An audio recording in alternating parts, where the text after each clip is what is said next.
From vlogger to dog breeder, ito ang kwento ni Sam Walastik at ng 20 niyang exotic at XL American Bully. Hi guys! Welcome back to my channel. Sa mga hindi pa nakasubscribe, subscribe Sam Walastik. Kung tutok kayo sa mga online videos, hindi maaring hindi nyo nasilip man lang ang vlog ni Sam Walastik. Umiikot-ikot siya sa iba't ibang mga kennel at kinakausap ang mga may-ari nito. Dahil dito, nabukas sa isipan niya na magsimula na rin ng sarili niyang kennel. Bawat visit ko, kuha ko ng knowledge. Visit ko, kuha ko ng knowledge. Kapalit nun, ay binablog ko sila, napapanood sila ng mga tao. And then, nag-vlog ako ng bully dahil nga pangarap ko ang pitbull pa noon. Sir Jiggy, pitbull pa. Sabi ko, ang gandang aso nun. Sa Baguio ko na siya nakita. Eh, nagkataon yung kuya ko, kaibigan ay breeder na si Bayabas Kennel. And then, bumili po ako. Tapos, tinry ko, ay, i-vlog ko to. Nung binlog ko, hindi ko naman po akalain na, wow, 2 million ang nanood. Eh, motovlogging po ako nun. Baka mas mag-ano ako sa pag-aaso. So, nagsimula kang pitbull, paano ka napunta sa mga bullies? Yung pumunta po ako doon sa breeder na yun na binilang ko, akala ko po ay pitbull pa. Eh, yun pala po, nagbago na. Mas version 2 ng pitbull is American Bully. Which is, yun na pala yung uso. Akala ko pitbull pa. So, ibig sabihin, yung pangarap kong pitbull, nag-times pa dahil American Bully na pala. Mixed breed ang American Bully. Ito ay mas maskulado. Mas malaki ang ulo at mas maigsi naman ang mga paa kumpara sa pitbull. Hindi ko pa alam talaga kulay ng aso, itsura, standard ng aso. Kasi pagdating sa American Bully, may standard po eh. Pagdating naman sa exotic bully, iba eh. Iba yung standard nila eh.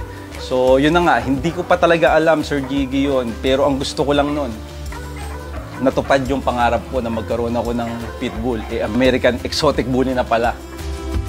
Habang nandoon ka na sa bully community na tinatawag, yung community ng American Bully, Exotic Bully, doon mo makikita ang American Bully talaga.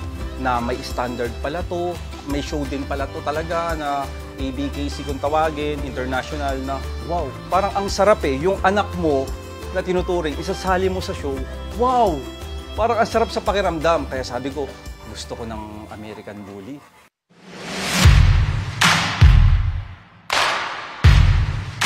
May mga categories din pala kung isasali mo ang iyong American Bully sa show. May pocket, standard, classic at XL. Ang binibreed ngayon ni Sam sa kanyang kennel ay exotic at XL American Bully. Sa category ng American Bully, XL American Bully talaga yung medyo matitibay. Matibay. Pwedeng hindi mo electric panan, pwedeng hindi mo i-aircon, pwedeng nasa labas lang. Versatile, pwedeng nasa loob. Pwede kang mag-exercise kasama siya.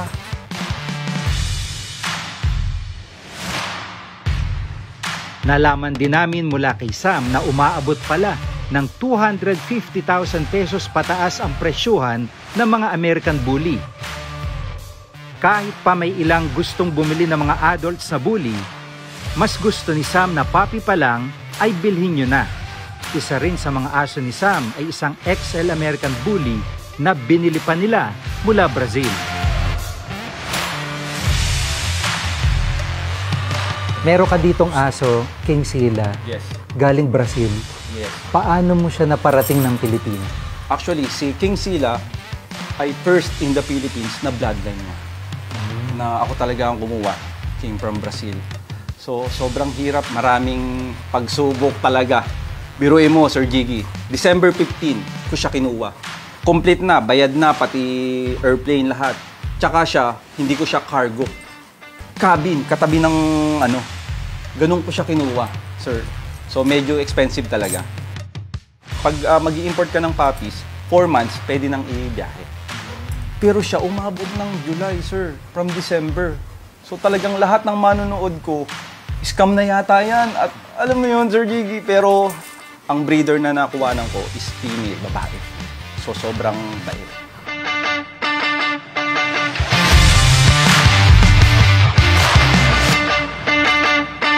Sa ngayon, nasa 20 aso na ang nasa kennel ni Sam. Meron ditong exotic at XL American Bullies. Kadalasan ay halong raw meat at dog food ang pinapakain ni Sam sa kanila. Kasama na rin dito ang mga vitamins. Malaki man ang nagagastos nila Sam sa maintenance ng mga aso niya, iba pa rin ang saya na nararamdaman niya kapag nakikita niya ang mga alaga. Pag uuwi kami, talaga namang andyan sila nakaabang.